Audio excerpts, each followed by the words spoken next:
Let's go to the NBA. And I've been saying this since October when they started 15-0.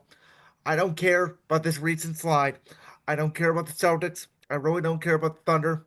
I really don't care about the Lakers. I think this Cavs team, when you put them in a 7 game series, I think they are without a doubt the best team in basketball. Now, maybe it's my homer in me, but I'm watching this team, Christian, and I'm like, okay, they are literally the carbon copy of the Boston Celtics. They have bigger size on the interior, but they have 8 guys that are shooting threes. And aesthetically, 3 point shots, they may not be the most fun thing in the world. And when you watch the NBA and then you watch March Madness on the same night, now they look like two different sports. Yeah. But they have 8 guys that can shoot a three. And if all 8 of those guys hit two threes a game, you're at 60 something points right there. It's really hard to beat. And that is all they're doing. And every other team in the NBA is trying to copy it, and they just can't because they don't have the shooters the Cavs have. And the only other team that has it, I mean, Oklahoma City does have it, but they may be a little bit too young. We'll see about that. Boston has it, but I don't know. Boston seems like a team that's more streaky from free than we are. I feel like when push Yes. comes to shove, we at least go inside. We have Evan Mobley, we have Jared Mhm. Allen. We're literally Joe Mazzulla is telling those guys you can shoot 70 threes a game. If we make 40 of them, we're gonna win the game. Yep. Absolutely. I love this Cavs team. The recent slide, forget about it. Who I cares? I don't mean, care. I mean, you Kenny know, Atkinson came out and basically said, I don't care if we win another regular season game. And right. so here's my thing. I think Cleveland fans, obviously our parents and our generation grew up with the teams that couldn't get past Jordan. But this generation of fans have only seen two Cavs teams. They've seen a LeBron team that's good enough to go to the finals every year, or at least compete for a championship, even in the early days, or they've seen a team that completely stunk. They Yep. have no idea what it's like to be what most of the NBA is, which is Yeah. a really good team. Yeah, absolutely. And it is a shock to the system, right? Like we've had success the last few years, even going back to 2021-ish when, we had Markkinen and Sexton and Yeah, we they were made the competing and play-in making the tournament, and play then in. they Yeah. lost to Atlanta, and Yeah. I'm Even don't even just then. don't get me started on the coaching No, that I know. was the last 2 years. Oh my God, I know. I don't care what Detroit has to say. Watch them get in the playoffs and get annihilated. That's not here nor No, there, but absolutely. Absolutely. So when it comes to that, like we're so used to, even when we're good the last 4 or 5 years, we'll make it to the playoffs, we'll lose to the next, we'll lose to the Celtics. That'll be that. However, however, this team is built now to beat the Celtics. We are built, especially after I called it to my friends at the time, the most important trade the Cavs made since getting Iman Shumpert and J.R. Smith in 2015 or 2016, whenever that was, 2015. Um, no, maybe it was 2016. Regardless, since that was the biggest trade since then, and that is the most impactful trade the Cavs will have when it comes to competing for a championship since that trade. The Cavs have the size. Now you talk about threes. Threes are so important in today's NBA. Like you said, they can be boring. A team can go freaking 9 for 40 from three and lose the like game. And Boston does, and sometimes they do. And I absolutely, said this year, like that game against Oklahoma City in January, I said there's going to be a night this year. The Cavs play horrible. They lose by 50. They can't, and everybody's going to go batshit crazy. And it's like, no, this is what happens in the NBA. Here, yeah, as the Rockets, right? That team that couldn't beat Golden State. Why did they lose? Because they missed like what was it? A record 27 straight threes or whatever it is. yep. They this is you live and die by the three. And Boston was just so good last year shooting it, and they had the defense that no one's going to stop them. I think the Cavs have the same formula this year. Yeah, absolutely. And that's the thing that's so great about them. Like I said, the threes are great. The threes are great. But the big difference between us and Boston is they don't have those two huge Yep. guys in the And interior. and They've it's got so Porzingis. different when they both play versus when one of them play. That's the Yes. one thing I noticed Abs. about this Cavs team is Yep. they have to stay healthy. If Yeah. we don't have everybody, we're not a championship team. But when they have everybody healthy and playing, they're almost unbeatable. No, absolutely. And Brandon, I'd even argue. And now, look, I know in the playoffs you want to shorten your rotation to 8 or 9 guys at the most. Oh, I think they'll play at This, least nine. At least this nine. is Brandon, this is a team that can play 10, 11 guys realistically. Like, I'm not even kidding. There is a point, there are games this season. I don't know the exact stat. I'd have to go look, but there are multiple games this season where they play 12 guys. Everybody scores at least 2 points. Yeah. Like, So there are I guys. got at least eight off the top of my head. Garwin Mitchell, Shrews, Mobley, Allen, then Hunter, Jerome, and who's the You've other got guy I was Hunter thinking? Jerome. You've got Okoro who's shooting Okoro. over 40 Well, from three right Okoro now. drives me nuts because he can't shoot. I mean, I know, I know, every time I watch him, he's breaking it from the right. Just don't shoot the ball. Like Okoro I needs to know. only be in the game when they're up 20 and they're not worried about when it's a close game. He can't be out there on the court. I mean, I'm Yeah, watching him I the agree. last few nights, and it's like when he's out there offensively, and he was great against the Knicks. He was great against the Spurs Sure. defensively. But when he's out there, he's in the right or left corner, and the defense is literally leaving him wide open. He's breaking him off the Yeah, side of the backboard. yeah. He is still shooting over 40%. But with all that being said, from three, with all that being said, the Cavs, to me, have a mismatch opportunity over a team like the Celtics and definitely the Knicks. The Knicks, we may not even see the Knicks this year. You won't see the Knicks. They'll be the free. Yeah, Boston will annihilate them. yep. And by the way, it looks like our second round opponent's going to be Indiana or Detroit, which I would love it to be Detroit. Oh, Please let it be absolutely. Detroit. Yeah, Even if it's Indiana, like we'll take care of them. I've been yeah, telling the people that have come on here, Christian. I've said I don't want to sound cocky, but we're like the Chiefs, where this Cavs Celtics is an Eastern Conference Final Invitational. It's yeah. happening. I am waiting for mid-May. I told a buddy the other day, he's like, you're way too cocky. I said, I will bet you however amount of money you want, the Cavs will lose no less than 2 games before they get to the conference finals. No, I agree with that. I agree with that. I agree with that 100%. I think it could be a situation where this team reminds me of the 2016 team in that I think we could sweep the playoffs, dude. I mean, we could sweep until the conference finals. Then we face the Celtics. That's going to be a little tough. We're going to give up 2 or 3 to them probably, especially away. We do not play well, at least in history. The last 3 or 4 years don't really play well when it comes to those big arenas, New York, Boston. But if we're healthy, if we've got that confidence, look, we saw what happened the last time we played the Celtics. They were up what 25 on us, and we won the Yeah. game by like 15.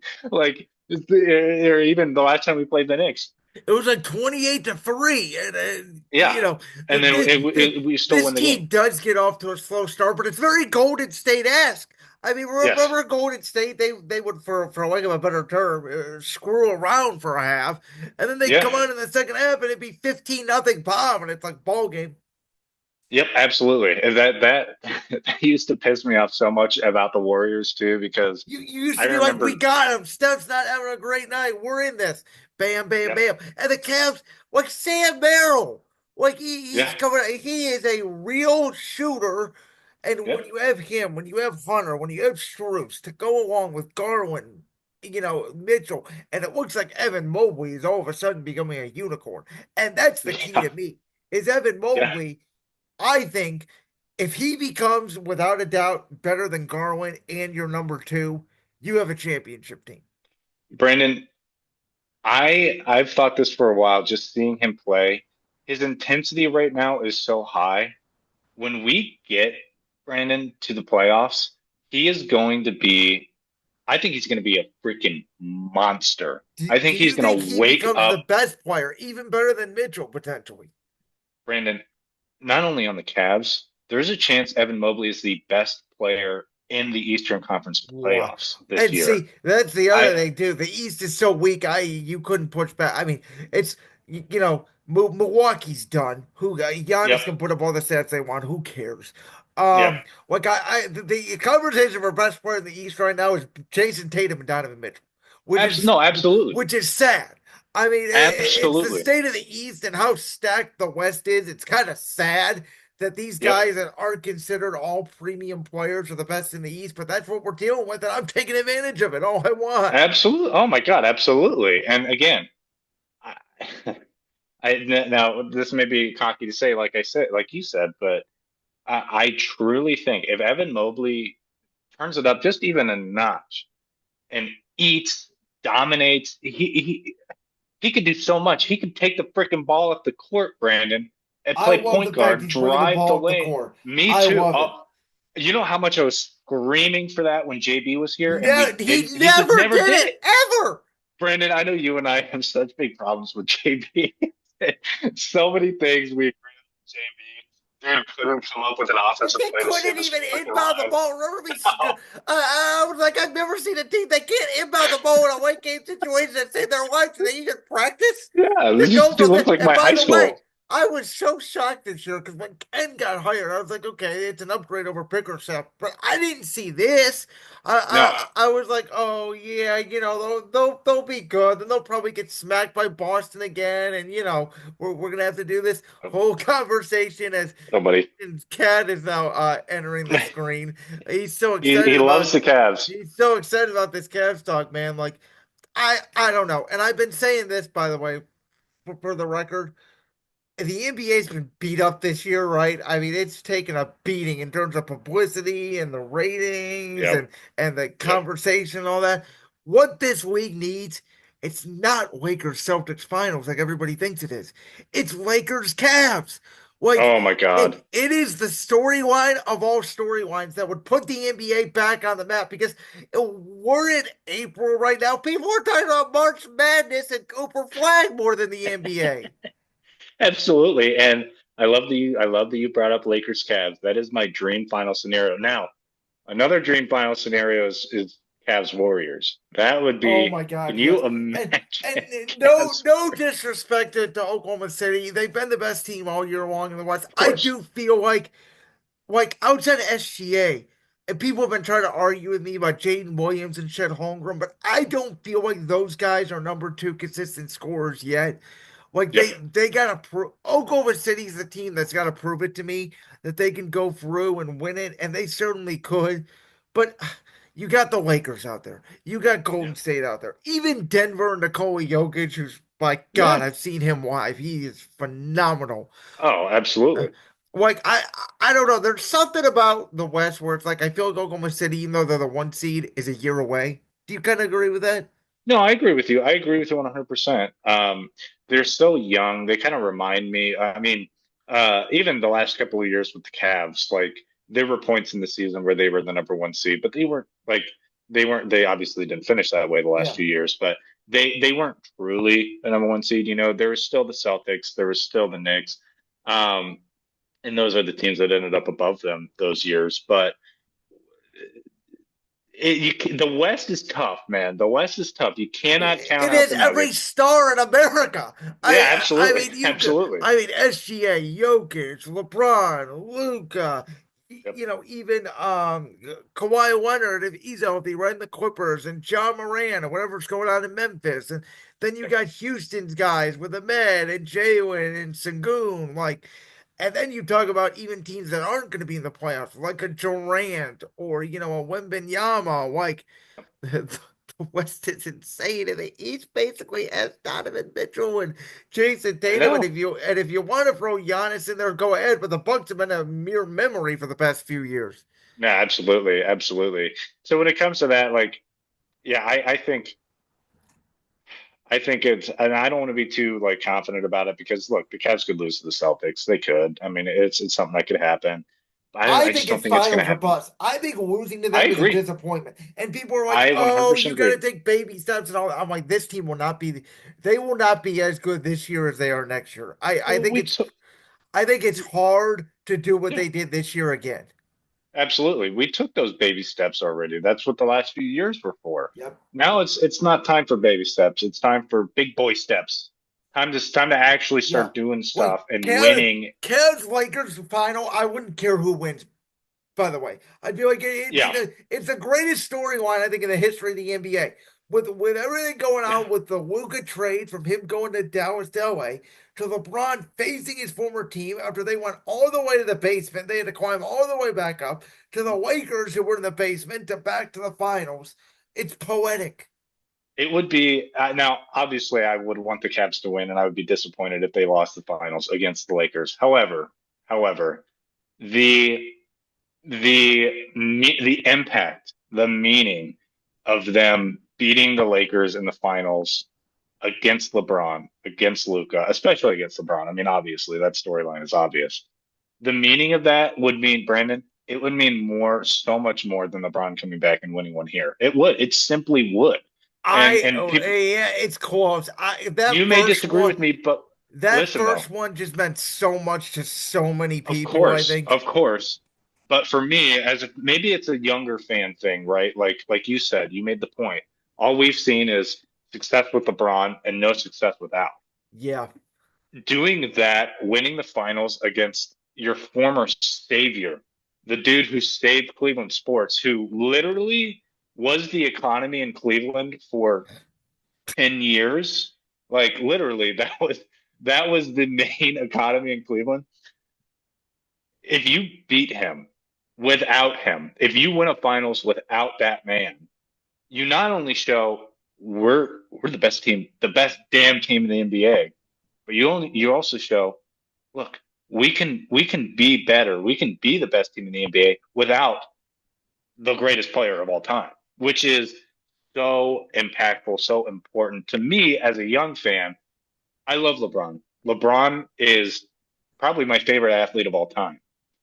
But winning one without him, winning one against him, Brandon, is the Yeah. culmination No, of you're so much right. You're hardship right. of not being even going back to not being able to beat those damn Bulls in the 90s and even in the late 80s. You you erase all of that negative history of this team can never win without LeBron. They could be Yeah. great with Mark Price. They could be great with all these players in the 90s. They still couldn't win. This team, Brandon, is to me, if they win, it's the most special Cleveland championship. Aside from if the Guardians would have won in 20 or the Indians would have won in 2016, Yeah. it would be so special and mean so much more than even that championship did a few almost 10 years ago in 2016. It's debatable, of course. I could It'd be take the either greatest argument. debate in the history of sport. I mean, No, absolutely, it it'd be would be. in It the would history of be. Cleveland Sports Talk Radio. Okay, so we're gonna go off the court here because All right. I think the NBA is in trouble. Yeah. Um, I think this league, for whatever reason, and I was having a conversation with my buddy who's an NBA historian. He loves the NBA, and he's like, Yep. everybody wants to talk about, LeBron ruined the league and all that. He's like, no, LeBron didn't ruin the league. Steph did. He Yep. was like, this 3-point shooting thing. Nobody realized how it would take over the league, and it's just bamboozled into, like I said earlier, every team is doing the exact same thing. Nobody else is doing anything else. There's no mid-range jump shots anymore.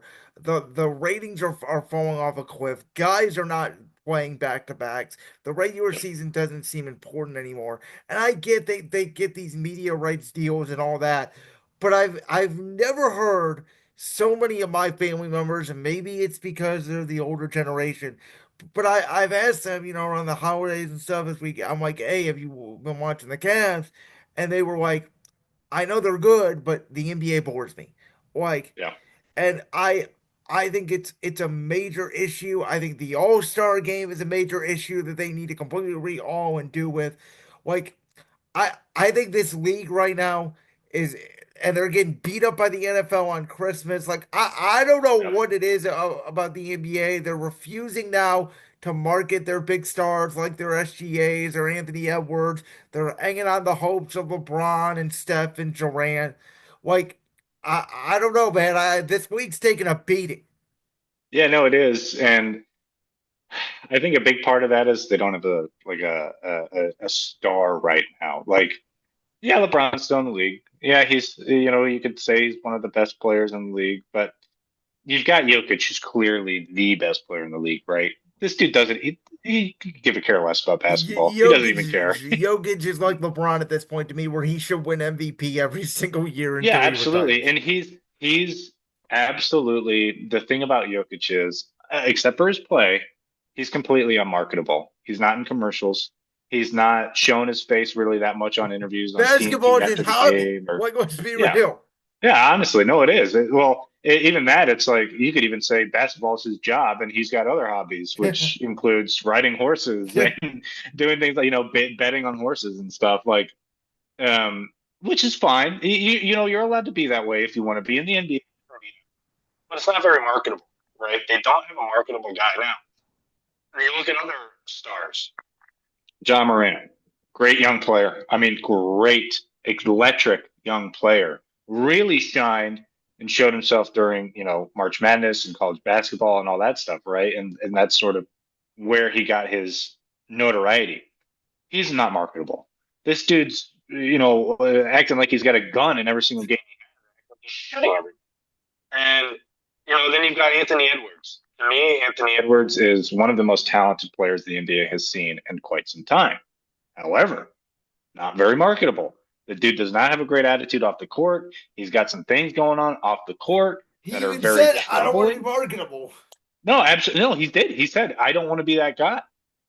So And, that's where the NBA has and a problem. Jason Tatum's a great player, but he's got a boring personality. Like, No, and quite frankly, Jason Tatum is cringe. He's cringe. I mean, look, rest in peace, Kobe Bryant. Obviously, we all, that was a shock to our system. That dude made Kobe Bryant's death like his personality at a point, and I think that really turned people off. Like, and I'm not even joking about this, Brandon. Like, when he revealed that text where he sent Kobe after he died and said, "I got you" or something like that. That stuff, Brandon, is cringe. Nobody wants to see that. Nobody like so there you go again. That's not also a very marketable player. Now you may make the argument that he's the most marketable NBA star right now. That's probably well,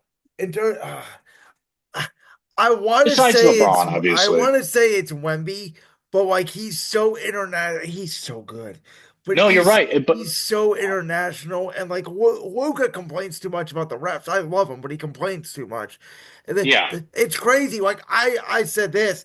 I want Cooper Flag to be in the East in a big market. I want him to be in I would love Chicago. that. I want him to be in Philadelphia. I think he could be a big boost, but he's going to end up going to Utah or Washington or Charlotte, and it's like God help us all for the next 10 years. No, right, absolutely. And that the Cooper Flag is going to be great. Now that's a very marketable guy, right? Cooper Flag is, and the thing about it too is Brandon is like we said, it's hard to market. Even Donovan Mitchell, like when I think of Like marketable he's a guys, good player, but you don't think of him as like top three, four player in the no, league. no. Of course, top 10, yes. I mean, you could make that argument for sure, top 10 perhaps, I but think he's right there, maybe nine, maybe 10. yeah, yeah, right, exactly, It exactly. for me, playoffs are a big deal, and I didn't think he had a very good playoff last year. He had a great game seven against Orlando, but I was very disappointed in him throughout that series as a whole. Yep, And then yep, obviously he got hurt against Boston. So yep. It was disappointing, and that's the thing too. Like the playoffs, like like the playoffs who, matter. Like that, like yes, I reevaluate. So I do this thing right before the playoffs every year. I do a top 10, just the people in the playoffs list. And then after the playoffs, I redo the list. And it changes because to me, the NBA playoffs matter. yep, You get to see who that guy is, who takes the yep. shot in the moment. And that's why there's a knock on me on Jason Tatum, because I think sometimes Jalen Brown's the best player they have. Yeah, absolutely. Now, let's go back to the NFL for a second. NFL markets their players so well. They market the playoffs so well because of the players. Now, you could do the same with the NBA. It's very The similar in the NBA. NBA's It's a got a Major close League second. Baseball problem right now. Absolutely, they do. A little less so, of course, but absolutely they do. Because yeah, absolutely they do. So but you know who I think Brandon could end up being that marketable guy, and this sorry, my cat hair just got all over the place. You know who I could see being a very marketable guy? It's somebody that we know very well. His name is Evan Mobley. Evan Mobley, I think, Wow. Brandon, could be in the next 2, 3, 4 years the best player in the NBA. Like, and this this comes from him being that unicorn, right? When we drafted him for defense, for interior. He's turned into a point center, a point power forward. Like this is a guy that, like we said, can bring the ball up the court.